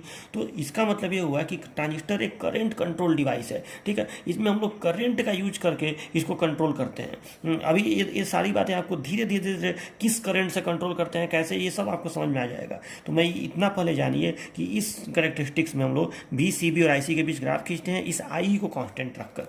ठीक है, तो it is graph between VCB and IC when I is constant. ठीक है, वैसे भी आपको अभी पता चला था इनपुट कैरेक्टरिस्टिक्स में कि इस VEB का कोई खास रोल नहीं है। इसका रोल बस इतना है कि जो एमीटर बेस जंक्शन है उसको समाप्त करो और I धारा का प्रवाह कराने दो। अब जब I धारा प्रवाहित होने लगती है तो इसके बहुत हल्के से वेरिएशन से उसके मान में अच्छा खासा वेरिएशन आता है। ठीक है, यही तो ये ग्राफ से आपने देखा था, अभी जो आपने ग्राफ बनाया था ये वाला, इस ग्राफ से यही तो पता चला था कि VEB के मान में जब एक बार ब्रेकडाउन हो गया, तब तक तो ब्रेकडाउन नहीं हुआ, तब तक तो VEB का मान कुछ अपना काम करता है कि मान लो कि अभी IE का मान 0 है। ठीक है, लेकिन एक बार जब ब्रेकडाउन हो गया तो उसके बाद VEB का मान हल्का सा बढ़ा हो तो IE का मान बहुत तेज बढ़ता है। ठीक है, तो यानी लगभग IE का मान इससे स्वतंत्र रहता है, थोड़ा सा इसका हेल्प लेता है, थोड़ा सा इसका मान आप बढ़ाइए तो उसका मान बहुत तेज़ी से बढ़ता है। ठीक है, तो अब हमें अगर हम इस IE को कांस्टेंट रखें, जाहिर सी बात है IE को कांस्टेंट रखने के लिए हम वो कांस्टेंट हम लोग VEB की सहायता से ही करेंगे। और VEB को कैसे कंट्रोल करेंगे, यहाँ इस पोटेंशियोमीटर से। तो अगर हम लोग VEB को एक सर्टेन वैल्यू पर इस प्रकार सेट करें कि IE का मान एकदम कांस्टेंट रहे। ठीक है, तो मैंने एक मान 10 माइक्रो मिली एम्पियर या 20 मिली एम्पियर कोई एक मान IE का देकर यहाँ पे छोड़ देंगे। चलो छोड़ दिए, और तब इधर के मान को VCB के मान को और IC के मान को घटाए बढ़ाएंगे। मतलब VCB के मान को 0, 1, 2 ऐसे बढ़ाते जाएंगे और देखते जाएंगे कि IC पे क्या फ़र्क पड़ रहा है, और रीडिंग नोट करते जाएंगे और ग्राफ प्लाट कर लेंगे। यही तरीका है। तो देखिए, चलिए इसको करते हैं। तो आप देखिए ये ग्राफ कैसे प्लाट होगा, और इस ग्राफ को समझने के लिए हम लोग ज़रा से ये वाला भी बना लेते हैं ताकि हमको ये अच्छे से समझ में आए। ठीक है, ये NPN है, इमीटर बेस कलेक्टर। चलो ठीक है, अब देखिए, अब आप बताइए कि VCB का मान। ठीक है, VCB के मान को आपने पहले तो यहाँ पे रिवर्स बायस दिया हुआ है। ठीक है, यानी यहाँ दिया हुआ है प्लस और यहाँ दिया हुआ है माइनस। इसको आपने फॉरवर्ड बायस दिया ही हुआ है, इधर की चीज़ों से ज़्यादा आपको मतलब नहीं है। ठीक है, इसको माइनस इसको प्लस, ये फॉरवर्ड बायस में है, इसको आपने ब्रेकडाउन करा दिया। और IE के मान को आपने फिक्स रूप से रखा हुआ है। ठीक है, IE के मान को, IE बाहर निकलेगा, यहाँ से इलेक्ट्रॉन अंदर जाएंगे, तो IE के मान को आपने फिक्स रखा हुआ है। तो देखिए क्या होगा। सबसे पहले आप एक बार बताइए, अगर IE का मान, जैसा सोचो, अगर IE का मान 0 रखा जाए, और 0 कैसे होगा, तो 0 होगा मतलब आप इस VEB के मान को ब्रेकडाउन वाले से भी कम रखिए। मतलब अभी जो एक ग्राफ बना था कि ये जो VEB का मान यहाँ पे 10.4 वोल्ट में मान के चला था, अगर इससे भी आप कम रखें तो IE का मान क्या होगा, आई का मान 0 होगा। तो अगर आप आई का मान 0 रखेंगे, इसका मतलब क्या हुआ, इसका मतलब ये हुआ कि यहाँ से बिल्कुल भी इलेक्ट्रॉन इधर नहीं जा रहा है। आई 0 यही ना होता है कि यहाँ से इलेक्ट्रॉन उसमें जेबे नहीं करेगा बेस में, तो आई धारा 0 होगी। इलेक्ट्रॉन चला गया तो धारा ऐसे फ्लो हो जाएगी, इलेक्ट्रॉन इधर से इधर चला गया तो धारा इधर से इधर ऐसे बह जाएगी। तो अगर इलेक्ट्रॉन जाएगा नहीं तो धारा नहीं बहेगी। ठीक है, तो इसका मतलब, और अगर यहाँ से धारा इलेक्ट्रॉन इसमें नहीं जाएगा तो इसमें नहीं जाएगा, और इसमें नहीं जाएगा तो कहाँ कलेक्टर करंट प्रवाहित होगा। ठीक है, यही ना इलेक्ट्रॉन आगे जाके ऐसे निकलता है तो कलेक्टर से ऐसे धारा अंदर आती है। तो सीधी सी बात है कि अगर आई 0 होगा तो करंट आई सी फ्लो ही नहीं होगा। ठीक है, तो हुआ कि नहीं इसमें कि आई अगर यहाँ पे नहीं फ्लो हो रहा है तो आई सी फ्लो ही नहीं होगा। ठीक है, तो ये बात आपको समझनी पड़ेगी। अब देखिए, अब इसमें एक छोटी सी बात यह है कि अगर आपने इसको रिवर्स बायस दिया है, यहाँ पे प्लस यहाँ पे माइनस, तो यहाँ पे एक लीकेज करंट तो प्रवाहित होगा ना इस डायरेक्शन में, ऐसे। ठीक है, ऐसे लीकेज करंट तो प्रवाहित होगा ही।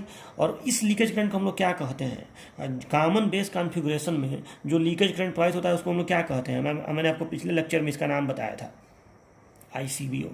इसका फुल फॉर्म क्या होता है, leakage current between collector and base with open emitter. अगर एमीटर से इलेक्ट्रॉन नहीं प्रवाहित हो रहे हैं, मतलब आपने एक तरह से आप ये मान के चलिए कि जब ये डिप्लीशन लेयर समाप्त नहीं हुआ है, यानी एक तरह से एमीटर और बेस ओपन है, इसी को आप कह सकते हैं ओपन एमीटर। यानी यहाँ पे जब आप उतना वोल्टेज नहीं दे रहे हैं कि ये संधि समाप्त हो, डिप्लीशन लेयर समाप्त हो, यानी एक तरह से ये ओपन सर्किट की तरह बिहेव कर रहा है। वैसे भी आपको मालूम है कि डिप्लीशन लेयर जो है किसी भी डायोड को ओपन, अगर डिप्लीशन लेयर है तो वो डायोड जो है खुले स्विच की तरह, ओपन की तरह बिहेव करता है। ठीक है, तो वही काम कर रहा है कि अगर यहाँ पे आपने एक सफिशियंट वोल्टेज नहीं दिया है, मान लो 10 वोल्ट पे ब्रेकडाउन हो रहा है, उतना नहीं दिया है, तो ये जाहिर सी बात है ये ओपन स्विच की तरह बिहेव करेगा, खुला रहेगा। ठीक है, तो उस कंडीशन में केवल लीकेज करंट फ्लो होगा। तो इसको हम यहाँ कैसे बनाएंगे कि जब आई का मान 0 है, ठीक है, तो आई का मान 0 है तो आई सी फ्लो ही नहीं होगा। ठीक है, तो इस कंडीशन में यही लाइन, मतलब आप भी सी बी के मान को कितना भी बढ़ाइए, आप इस भी सी बी के मान को कितना भी बढ़ाइए, केवल लीकेज करंट फ्लो होगा। तो लीकेज करंट को हम लोग एकदम सूक्ष्म, ऐसे देखो, एकदम सूक्ष्म लीकेज करंट होता है माइक्रो एम्पियर में। ठीक है, तो इसको हम ऐसे दिखा देंगे। ये धारा कौन सी धारा है, ये धारा है ICBO। और ये धारा कब बह रही है, जब IE क्या है, 0 है, जब आई 0 मिली एम्पियर है। ठीक है, जब आई नहीं फ्लो हो रहा है, यानी इधर से आपने संधि को नहीं ब्रेक किया है ये वाला, तो उस कंडीशन में केवल आप भी सी बी के मान को इस वोल्टेज को आप कितना भी बढ़ा लीजिए, 10 वोल्ट 20 वोल्ट 30 वोल्ट, आपका केवल इस सर्किट में लीकेज करंट फ्लो होगा कलेक्टर बेस में। और वो लीकेज करंट को क्या बोलेंगे, ICBO बोलेंगे। ये कब फ्लो होगा, जब आई 0 है। तो देखिए ये ग्राफ IC और VCB के बीच में है, लेकिन इस ग्राफ में हम लोग आई के हर मान के लिए ग्राफ खींच रहे हैं ना, तो आई का मान यहाँ दिखाएंगे कि आई का मान 0 है, तो ये ग्राफ ऐसे बनेगा। इस तरह ग्राफ का मतलब क्या हुआ कि VCB का मान आप कितना भी बढ़ाइए, IC का मान केवल ICBO के बराबर होकर कांस्टेंट हो जाएगा।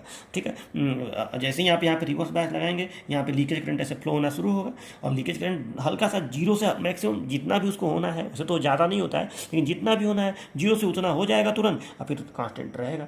ये आपका समझ में आया होगा आपको, तो इसको ICBO बोलेंगे। अब देखो, अब क्या होगा इसके बाद, अब इसके बाद ये होगा कि अगर आप अब अगली बार क्या करें कि चलो आई के मान को थोड़ा सा बढ़ा दीजिए, मतलब जो अब अभी 0 मिली एम्पियर था उसको थोड़ा सा दे दीजिए, मतलब आप इसको 1 मिली एम्पियर या 2 मिली एम्पियर या 3 मिली एम्पियर, इसके मान को आप थोड़ा बहुत दे दीजिए।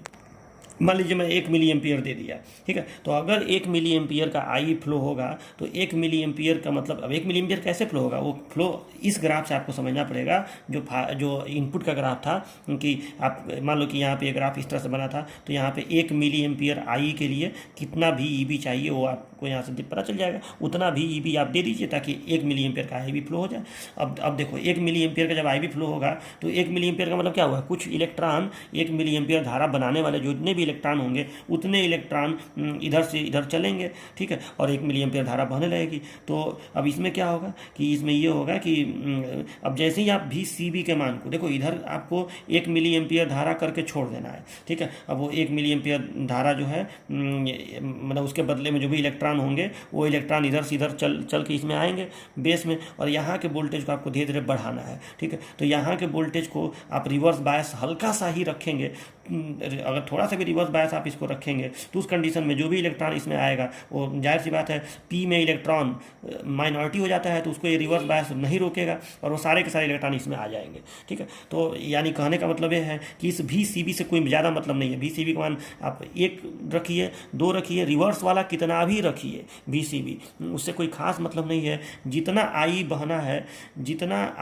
है उसमें से वो आई सी बन के, ये बात याद रखिएगा कि यहाँ से जो इलेक्ट्रॉन चलेंगे वो सारे के सारे इलेक्ट्रॉन इसमें नहीं पहुँचते हैं, आपको मालूम है। कुछ इलेक्ट्रॉन यहाँ कंबाइन हो जाते हैं, तो जो भी धारा बननी है आई सी, वो धारा फ्लो हो जाएगी वी सी बी के बहुत हल्के से मान पर। मतलब ये ग्राफ ऐसे बनेगा।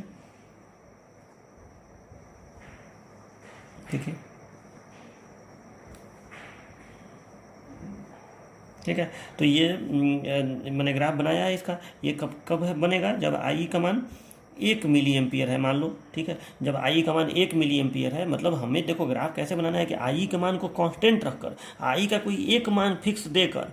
अब एक मान फिक्स कैसे, अभी मैं आपको बता रहा हूँ बार बार कि जो इनपुट कैरेक्टरिस्टिक्स है, एक कोई मान फिक्स हमने दे दिया उसके मदद से कि 1 मिली एम्पियर है, और ठीक है, और जब 1 मिली एम्पियर का हमने आई दे दिया, अभी वो आई मान लो अभी फ्लो नहीं हो रहा है। देखो आई तो तभी फ्लो होगा जब यहाँ से आई सी फ्लो होगा। ठीक है, आई सी और आई बी मिलकर ही तो आई बनाते हैं, लेकिन आई के लिए जितना ये वी ई बी चाहिए उतना हम दे के अपना काम खत्म कर देंगे कि हाँ इतना इस वी ई बी से इतना आई फ्लो हो सकता है।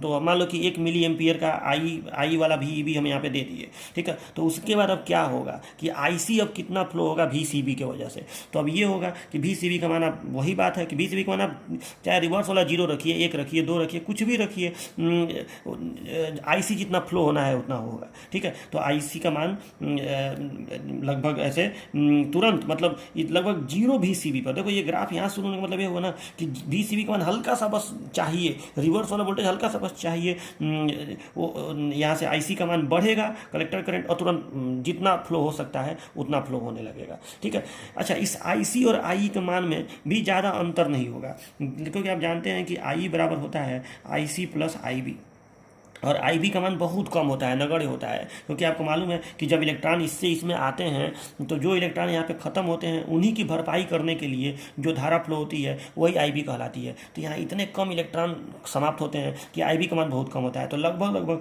आई का मान आई सी के बराबर होता है। मतलब अगर 1 मिली एम्पियर का आई आपने फ्लो कराया है उधर से, ठीक है, तो यहाँ से एक ही मिली एम्पियर का लगभग आई सी भी फ्लो होगा। अब वो 1 मिली एम्पियर आई सी होने में वी सी बी का मान हल्का सा आप बढ़ाएंगे तो तुरंत 1 मिली एम्पियर का आई सी हो जाएगा। ठीक है, हालांकि हल्का सा 1 मिली एम्पियर से एक कम होगा, क्योंकि आई सी का मान हल्का सा आई से कम ही होता है। ठीक है, लेकिन उसको यहाँ पे ऐसे दिखाया गया है। और ये ग्राफ बस आप ये समझिए, इसमें मेन समझने बात है कि वी सी बी पर आई सी का मान डिपेंड नहीं कर रहा है। वी सी बी बस चाहिए कि आई सी फ्लो, अगर नहीं रहेगा तो फ्लो ही नहीं होगा, लेकिन आपको बस वी सी बी चाहिए कि आई सी फ्लो हो।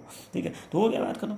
ये ठीक है। इसी तरह से अब 1 मिली एम्पियर, 2 मिली एम्पियर के लिए अगर आप 2 मिली एम्पियर के लिए अगर आप बनाएंगे तो 2 मिली एम्पियर का मतलब और ज़्यादा मात्रा में इलेक्ट्रॉन आप भेज रहे हैं, यहाँ से बहुत ज़्यादा मात्रा में इलेक्ट्रॉन भेज रहे हैं। 3 मिली एम्पियर का मतलब और इलेक्ट्रॉन भेज रहे हैं। ठीक है, तो जितना ज़्यादा धारा उतना ज़्यादा इलेक्ट्रॉन, तो वो इलेक्ट्रॉन जब चल के इसमें आएंगे तो कुछ इलेक्ट्रॉन कंबाइन होंगे और ज़्यादा मात्रा में कलेक्टर करंट बनेगा। ठीक है, तो इसका मतलब ये हो गया कि यहाँ से ये ग्राफ अब यहाँ से नहीं शुरू होगा, ये ग्राफ यहाँ से शुरू होगा ऐसे। ठीक है, ऐसे बनेगा। ये हो गया आई बराबर मान लो 3 मिली एम्पियर के लिए। अब इसी तरह से ये हो गया 4 मिली एम्पियर के लिए। ठीक है, तो इस तरह से ट्रांजिस्टर का कॉमन बेस कॉन्फ़िगरेशन में आउटपुट कैरेक्टरिस्टिक्स बनता है। ठीक है, इसी को हम लोग कहते हैं output characteristics in common base configuration. Okay, अब देखिए, अब इस कैरेक्टरिस्टिक्स में एक बात समझने वाली है कि इस कैरेक्टरिस्टिक्स में 3 रीजन होते हैं। ये जो कैरेक्टरिस्टिक्स है इसमें 3 रीजन होते हैं। एक होता है आपका, इसमें 3 रीजन होते हैं, मैं नाम लिख रहा हूँ। एक होता है कट ऑफ रीजन, ठीक है, पहले एक होता है एक्टिव रीजन, दूसरा होता है कट ऑफ रीजन, और तीसरा होता है सैचुरेशन रीजन।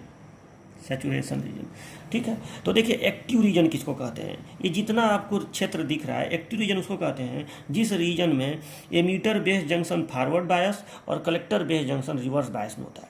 तो बताइए, जब ये धारा बह रही है, चाहे चाहे जो ये वाली धारा बह रही है, चाहे ये वाली जो धारा बह रही है, चाहे ये वाली धारा बह रही है, इन सभी धाराओं में यहाँ से आई चला है, यानी ये फॉरवर्ड बायस में है और ये रिवर्स बायस में है, तभी तो यहाँ जो देखो आई उधर, देखो ये बात याद रखिएगा कि इलेक्ट्रॉन में कभी भी इलेक्ट्रॉन इधर चलेगा और आई उधर चलेगा, ठीक है। मैं कभी कभी आई को इधर आपको बोल दे रहा हूँ, उससे आप कंफ्यूज मत होइएगा, ठीक है। तो जब इलेक्ट्रॉन इधर चलेंगे, आई वाले इलेक्ट्रॉन, तो जब आई वाले इलेक्ट्रॉन इधर चलेंगे तो वो इलेक्ट्रॉन इसको पार करेंगे, तो यहाँ जब संधि, ये जो डिप्लीशन लेयर समाप्त हुआ रहेगा तभी तो इलेक्ट्रॉन इसमें पहुँचेंगे, और ये रिवर्स बायस में रहेगा तभी तो इसमें पहुँचेंगे। तो सीधी सी बात यह है कि एक्टिव रीजन में ये फॉरवर्ड बायस में होता है और ये रिवर्स बायस में होता है। तो इस बात को हमेशा याद रखिएगा कि एमिटर बेस जंक्शन जब फॉरवर्ड बायस में हो और कलेक्टर बेस जंक्शन जब रिवर्स बायस में हो तो उसे हम लोग एक्टिव रीजन कहते हैं। जैसे ये जितना आपको दिखाया गया है, ये जितना आपका दिखाया गया है, ये सब एक्टिव रीजन है इस आउटपुट कैरेक्टरिस्टिक्स का।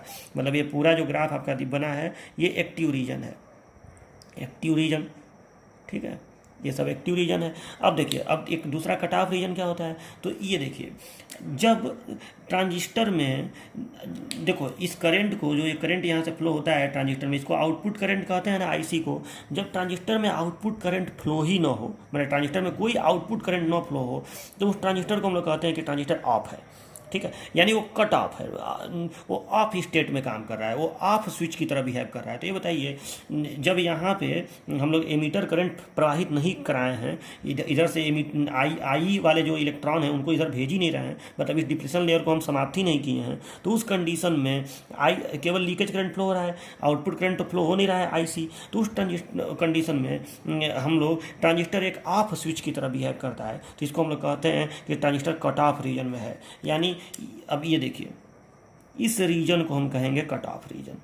ये आपको जरूर समझ में आया होगा कि ये जो रीजन है इसको हम लोग कहेंगे cut off region. Cut off का मतलब ये हुआ कि देखिए, वोल्टेज हम कितना भी ज़्यादा बढ़ा रहे हैं, आउटपुट वोल्टेज VCB हम कितना भी ज़्यादा बढ़ा रहे हैं, करंट जो आउटपुट करंट है वो नहीं फ्लो हो रहा है।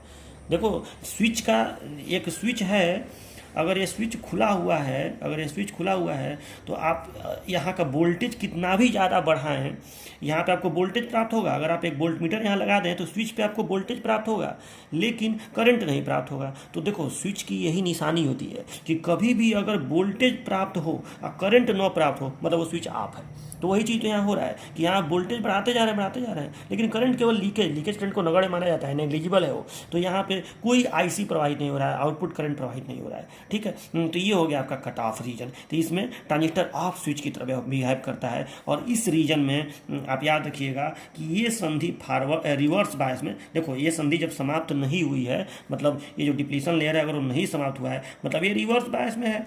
और ये जो संधि है ये भी रिवर्स बायस में है, क्योंकि ये तो रिवर्स बायस में ही है, ठीक है। तो इस करंट, तभी तो ये लीकेज करंट फ्लो हो रहा है, ठीक है। तो यानी इसका मतलब ये हुआ कि एक्टिव रीजन का डिफिनेशन मैं आपको क्या बताया हूँ कि जब emitter base junction forward bias में और collector base junction reverse bias में हो तो एक्टिव रीजन। अच्छा, कट ऑफ रीजन में क्या बता रहा हूँ कि जब एमीटर बेस जंक्शन भी रिवर्स बायस में हो और कलेक्टर बेस जंक्शन भी रिवर्स बायस में हो, तो ये हो जाएगा आपका कट ऑफ रीजन, ठीक है। और अब एक तीसरा कंडीशन बचा जिसको हम लोग कहेंगे सैचुरेशन रीजन। ये देखिए क्या होता है सैचुरेशन रीजन।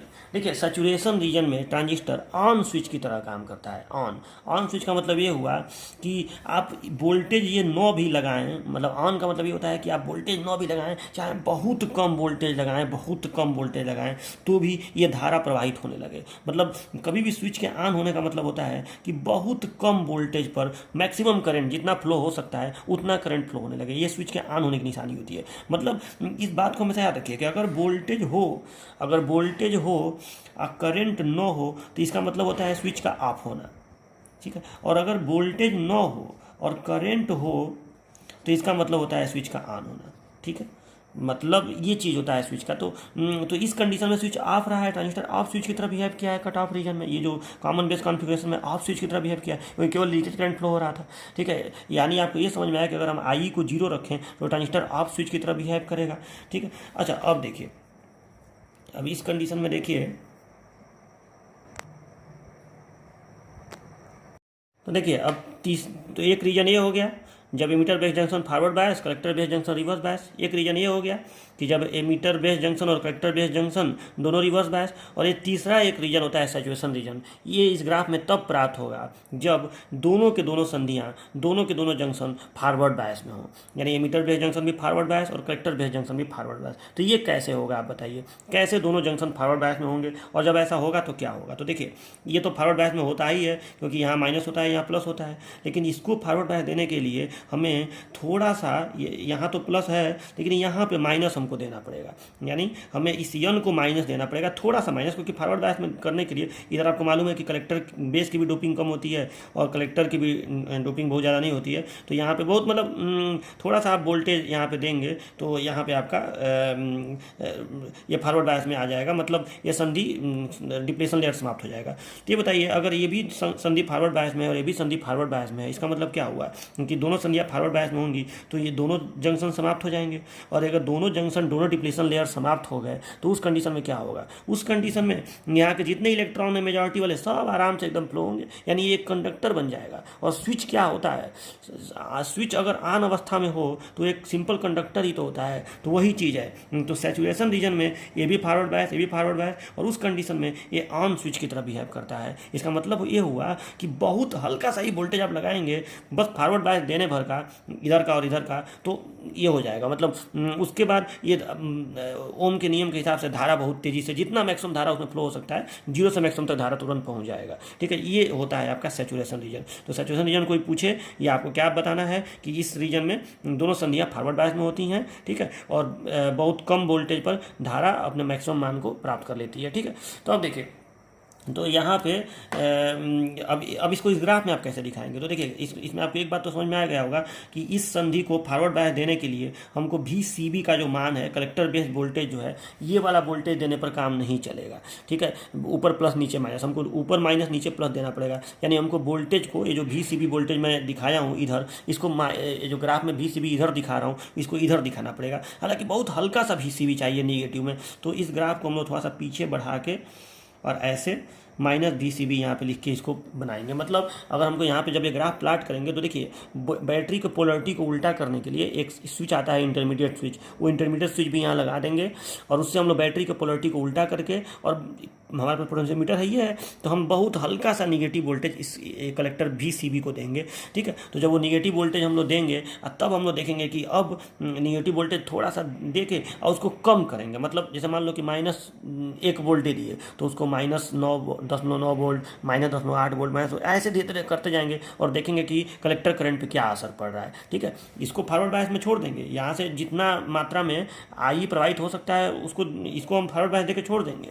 और उसके बाद हम लोग क्या करेंगे कि यहाँ के वोल्टेज को रिवर्स बायस देके और धीरे धीरे कम करेंगे उसका रिवर्स बायस। ठीक है, तो देखेंगे अब क्या हो रहा है। तो देखिए, हल्का सा जब तक इसको रिवर्स बायस प्राप्त होता रहेगा, ठीक है, जब तक इसको रिवर्स बायस मतलब यहाँ पे जो वोल्टेज दिया गया है माइनस में, वो इसका फॉरवर्ड बायस वाला वोल्टेज हुआ ना, तो इसका जो फॉरवर्ड बायस वाला वोल्टेज है उसको धीरे धीरे कम करते जाएंगे। और जब वो 0 पे हो जाएगा और 0 से हल्का सा भी अधिक होगा तो ऑटोमेटिक वो VCB ऊपर प्लस नीचे माइनस हो जाएगा, यानी वो रिवर्स बायस में पहुँच जाएगा। ठीक है, तो अब हम लोग क्या करेंगे यहाँ पे, तो देखिए, तो इस ग्राफ को, ये ग्राफ कैसे बनेगा? तो ये ग्राफ इस तरह से बनता है कि जब VCB का मान माइनस में होता है तो उस कंडीशन में जैसे ही यहाँ से आई प्रवाहित किया जाता है, पूरी की पूरी आई जितना बह सकता है, जितना आई बह सकता है, वो 0 से मैक्सिमम पे तुरंत पहुँच जाता है। ठीक है, तो ये ग्राफ इस तरह से बनेगा। मान लो आपने 1 मिली एम्पियर का आई प्रवाहित कराने वाला वहाँ से VB दिया है, तो तुरंत ये पहुँच जाएगा मैक्सिमम पे।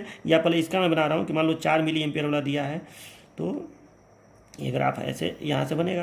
कहने का मतलब ये है कि अगर आप 4 मिली एम्पियर आई प्रवाहित कराने के लिए यहाँ पे VEB दे दिए, ठीक है, जितना इलेक्ट्रॉन 4 मिली एम्पियर के लिए इधर से इधर आना है वो तुरंत, क्योंकि ये संधि फॉरवर्ड बायस में है तो तुरंत इधर आएगा, तो यहाँ तो अब कुछ भी नहीं है, ये सिंपल कंडक्टर है, तो वो तुरंत बढ़ता ही जाएगा। लेकिन जब धारा प्रवाहित होती है ना, तो जैसे इलेक्ट्रॉन जब चलते हैं तो पहले 1 इलेक्ट्रॉन, 2 इलेक्ट्रॉन, 10 इलेक्ट्रॉन, 100 इलेक्ट्रॉन, तो धीरे धीरे पूरी की पूरी धारा बनती है। ठीक है, तो उस कंडीशन में ये तुरंत, चूँकि यहाँ का वोल्टेज निगेटिव है, निगेटिव वोल्टेज मतलब ये फॉरवर्ड बायस है। ठीक है, तो तुरंत ये धारा मैक्सिमम पर जितना इसको फ्लो होना है उतना तुरंत पहुँच जाएगा।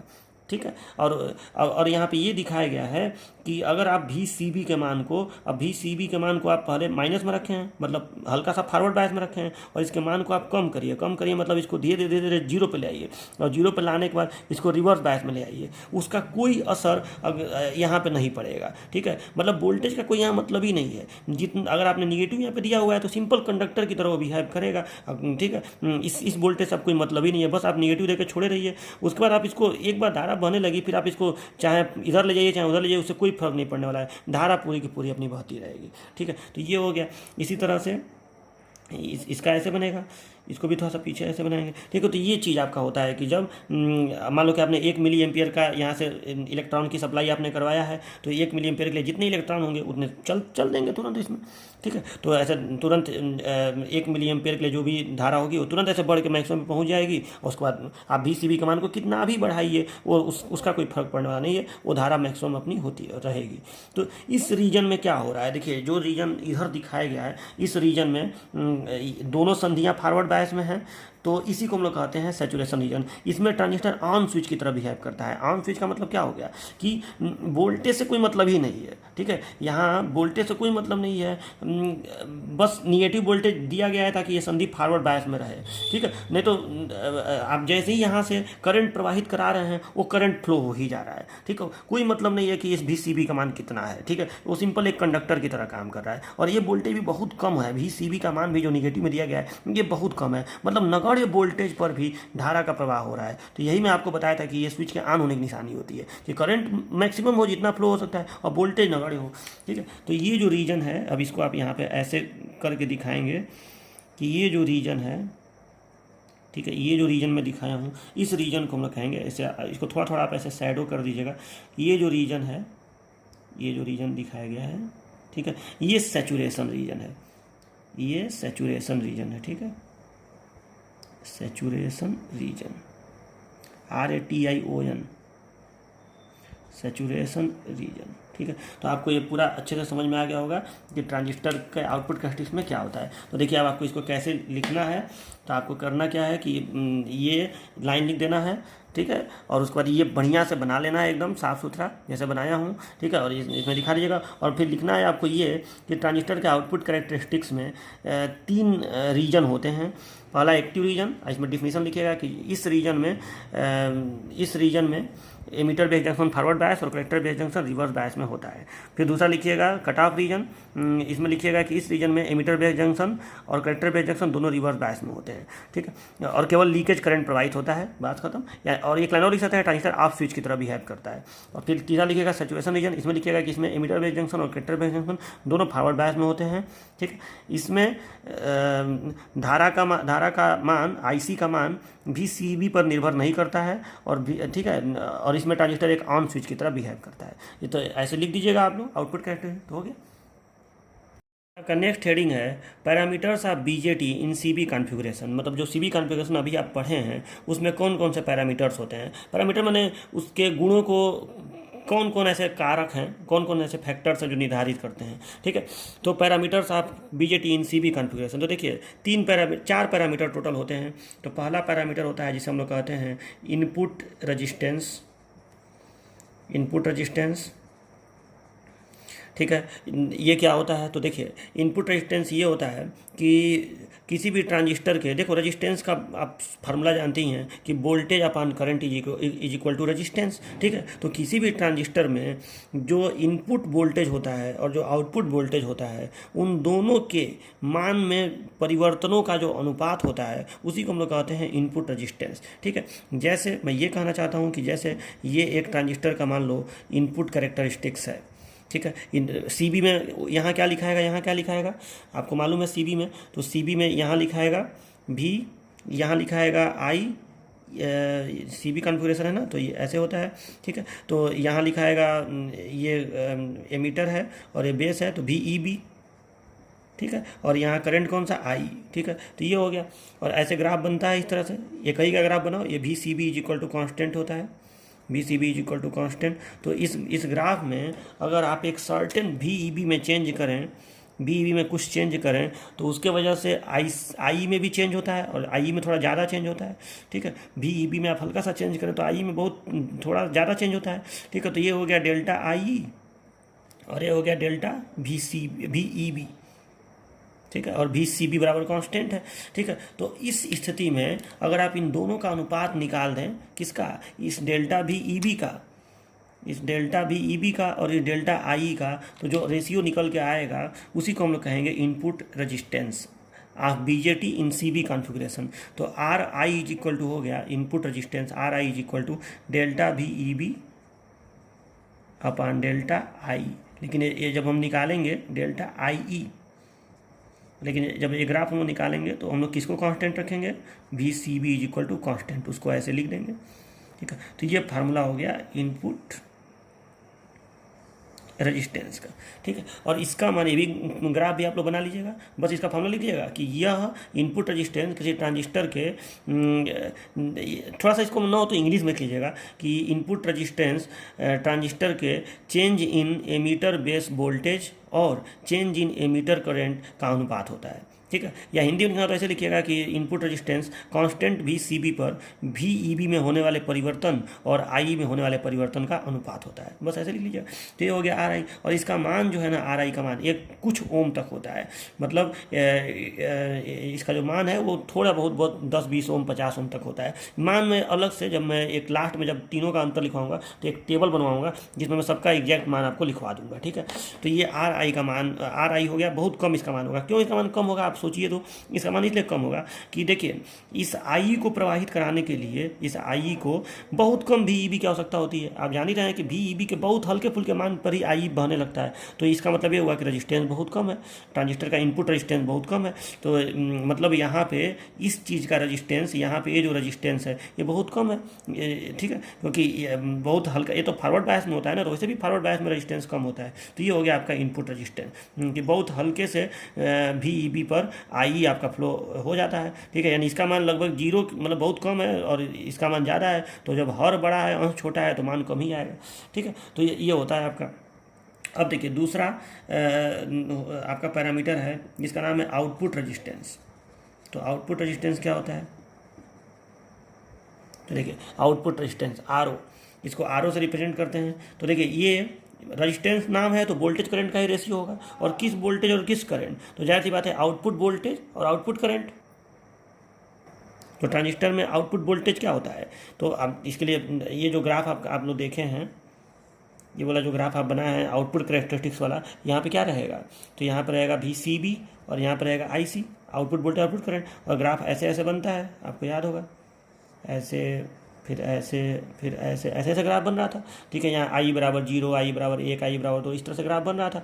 तो अब RO का मान क्या होगा, तो RO का मान होगा इसमें होने वाले परिवर्तन, मतलब VCB में होने वाले परिवर्तन, डेल्टा VCB, और उसके वजह से IC में होने वाले परिवर्तन। तो ये IC में परिवर्तन नगण्य ही होता है, बहुत हल्का, क्योंकि ये ग्राफ जो है लगभग सीधा ही रहता है। हल्का सा भी अगर ग्राफ तिरछा रहता है, ऐसे थोड़ा सा तिरछा रहता है हल्का सा, तो देखिए इसमें आप परिवर्तन करेंगे, इस VCB में हल्का सा परिवर्तन करेंगे तो उसके वजह से हल्का सा परिवर्तन यहाँ पे आपको देखने को मिलेगा, ठीक है। क्योंकि ये लाइन थोड़ी सी तिरछी ऐसे होकर आती है।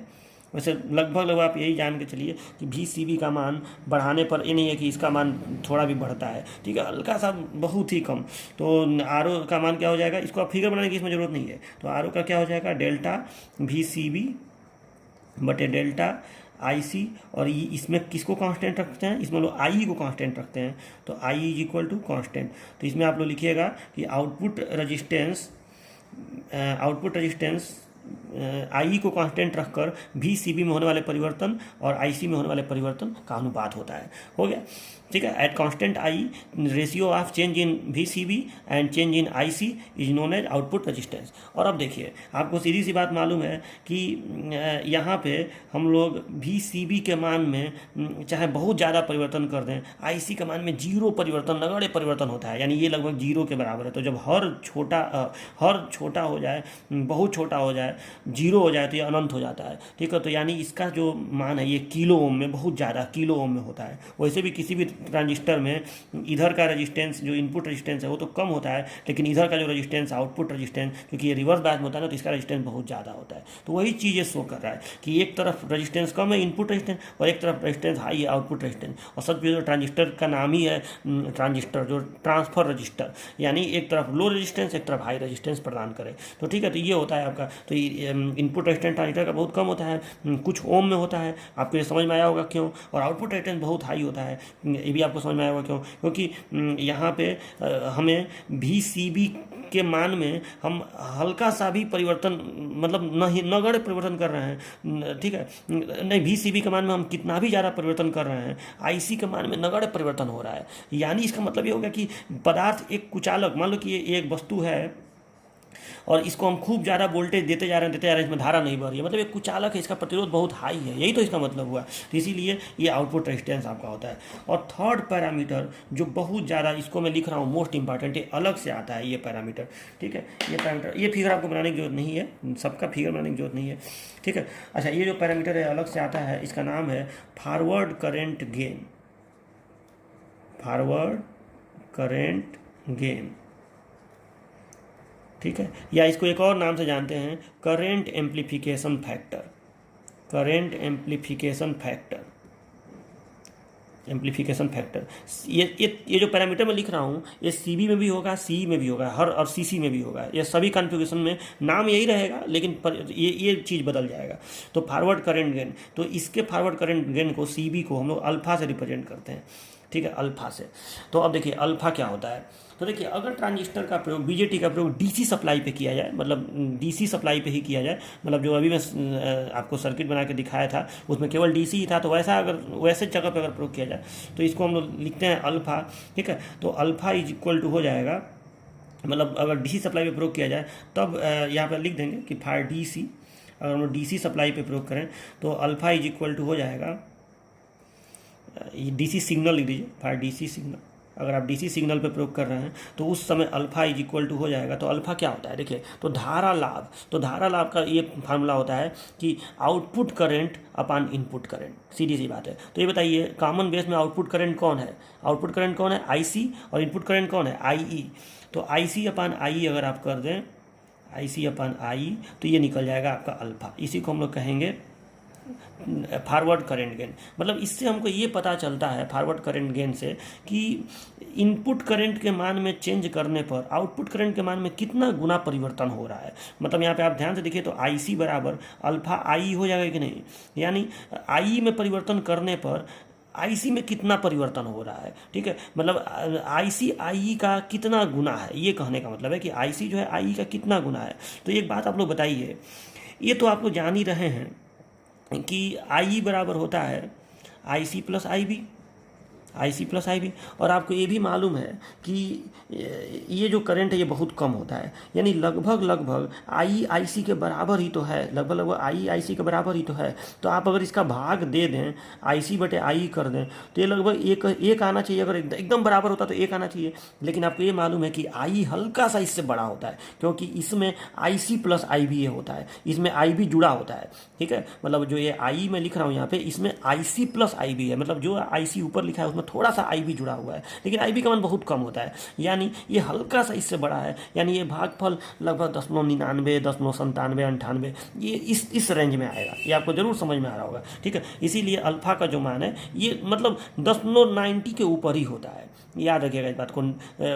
ये लगभग 0.90, 0.91, 0.92, ठीक है, इस रेंज में होता है, एक से छोटा होता है, ऑलवेज स्मॉलर देन 1। ये याद रखिएगा कि अल्फा का मान हमेशा एक से छोटा होता है, ठीक है। और लगभग 0.90, 0.95 के आसपास में होता है। ये इससे ये पता चलता है कि यहाँ से मैं आपको बार बार बताता हूँ कि अगर 100 इलेक्ट्रॉन यहाँ से इधर चले तो अगर 100 का 100 इधर पहुँच जाएगा तो IE और IC बराबर होंगे, लेकिन ऐसा कभी होता नहीं है कि 100 का 100 उधर पहुँच जाए। कुछ यहाँ खत्म हो जाते हैं, मान लो 5 खत्म हो गया, 95 पहुँचे तो 0.95। अब IC बटे IB 0.95 बटे 100 आप करेंगे तो जाहिर सी बात है 0.9 मतलब 95/100 करेंगे तो 0.95 आएगा, तो अल्फा का मान 0.95 आएगा। तो मतलब ये कहने का मतलब है कि जो आउटपुट करंट बटे इनपुट करंट आप करेंगे तो जो निकलेगा वही कहलाएगा फॉरवर्ड करंट गेन। ठीक है। अच्छा, और अगर आप एसी सिग्नल का प्रयोग करें, अगर आप ट्रांजिस्टर का प्रयोग एसी सिग्नल पे करें, ये आपको मैं बाद में बताऊंगा कि एसी सिग्नल क्या होता है। ठीक है। तो ट्रांजिस्टर में कई बार, जैसे ये ट्रांजिस्टर है तो कई बार हमको यहाँ पे जो मैं डीसी लगा रहा हूँ उसके साथ अलग से सिग्नल देना पड़ता है जब हम लोग इसका प्रयोग एम्पलीफायर के रूप में करते हैं, तो वो सब आपको बाद में समझ में आएगा। अगर हम इसका प्रयोग एसी के रूप में करें तब अल्फा का जो मान होता है वो हम लोग, जब आपको मालूम है कि जब एसी का प्रयोग हम लोग करते हैं तो हम लोग एक मान का प्रयोग नहीं करते हैं, हम लोग चेंज का प्रयोग करते हैं। मतलब तब हम लोग डेल्टा आई सी बटे डेल्टा आई इसको कर देंगे, डेल्टा आई सी बटे डेल्टा आई। तो हम ये देखेंगे कि इसके कुछ मान में परिवर्तन होने पर इसके मान में कितना चेंज आ रहा है। ठीक है। तो ये तब आप करेंगे। तो एसी सिग्नल के लिए alpha is equal to delta I C बटे डेल्टा आई, और डीसी सिग्नल के लिए alpha is equal to I C upon I. ठीक है। तो ये होता है, इसको जरूर तैयार रखिएगा, ये forward current gain alpha is equal to, ये मैं मोस्ट इंपॉर्टेंट लिख रहा हूँ। ठीक है। इसका आपको जरूर फॉर्मूला याद रखना है। तो ये आप अपने कॉपी में डिफिनीशन लिख के और ये पूरा तैयार कर लीजिएगा। ओके। यहाँ मैं लिख भी दे रहा हूँ कि अल्फा का मान यहाँ बता दे रहा हूँ 0.90 to 0.99 तक इसका मान होता है। ठीक है। चलिए, तो ये हो गए इतने पैरामीटर, और एक लास्ट पैरामीटर है जिसका नाम है वोल्टेज गेन। तो देखिए वोल्टेज गेन भी बता दूं, चौथा पैरामीटर, ये बहुत आसान है, वोल्टेज गेन। तो देखिए वोल्टेज गेन सीबी कॉन्फ़िगरेशन की बात हो रही है, तो जैसे करंट गेन था कि आउटपुट करंट अपन इनपुट करंट, वैसे ही वोल्टेज गेन इसे ए बी से रिप्रेजेंट करते हैं, और ये हो जाएगा आउटपुट वोल्टेज अपन इनपुट वोल्टेज। तो आउटपुट वोल्टेज इसमें क्या होता है, वी सी बी, और इनपुट वोल्टेज क्या होता है, वी इनपुट वोल्टेज कौन सा होता है इसमें, वी ई बी ना। चलिए, तो ये हो गया। चलिए, तो ये फार डीसी हो गया। अगर आप डीसी सिग्नल पे प्रयोग करें, अगर आप ट्रांजिस्टर का प्रयोग फार डीसी सिग्नल पे करें, और अगर आप एसी सिग्नल पे करेंगे तो ए भी इज इक्वल हो जाएगा, बस चेंज यहाँ पे डेल्टा भी सी बी बटे डेल्टा भी ई बी, जो हो गया अगर आप एसी सिग्नल पे प्रयोग करें तब। ठीक है। तो ये हो गया वोल्टेज गेन। ठीक है। और इन सबका जो मान वगैरह का टेबल है वो मैं लास्ट में आपको बना दूंगा, सबका कंपेयर करके कि सी बी सी का कितना कितना होता है। तो ये हो गया आपका वोल्टेज गेन। तो देखिए अब इसी के साथ आपका जो ये सी बी कॉन्फ़िगरेशन है उसका कैरेक्टरिस्टिक्स हो गया और उसके पैरामीटर्स भी हो गए।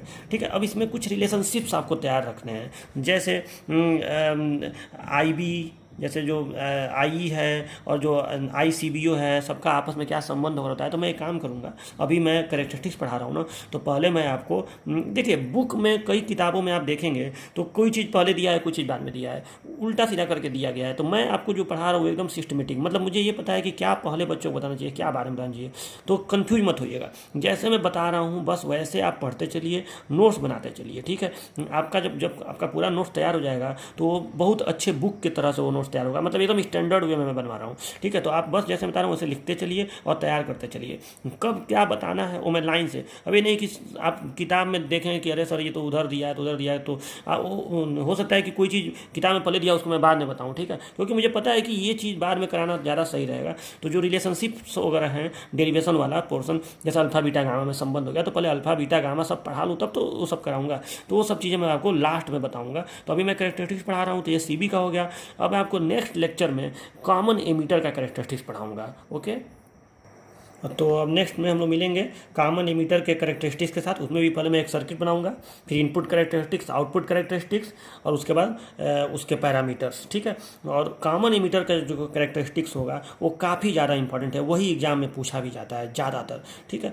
और जब ये हो जाएगा तो फिर कॉमन कलेक्टर बता दूंगा, और उसके बाद मैं कुछ आपको डेरिवेशन कराऊंगा जिसमें आपको रिलेशनशिप जैसे अल्फा बीटा गामा, अभी तो आपने अल्फा के बारे में सुना ना, अभी आपको बीटा और गामा भी सुनने को मिलेगा। तो ये सब चीज़ें बहुत ज़्यादा इंपॉर्टेंट है जो कि एग्जाम में आता है। चलिए मिलते हैं नेक्स्ट क्लास में जब हम लोग पढ़ेंगे कॉमन एमीटर ट्रांजिस्टर का कैरेक्टरिस्टिक्स। तब तक के लिए बाय बाय।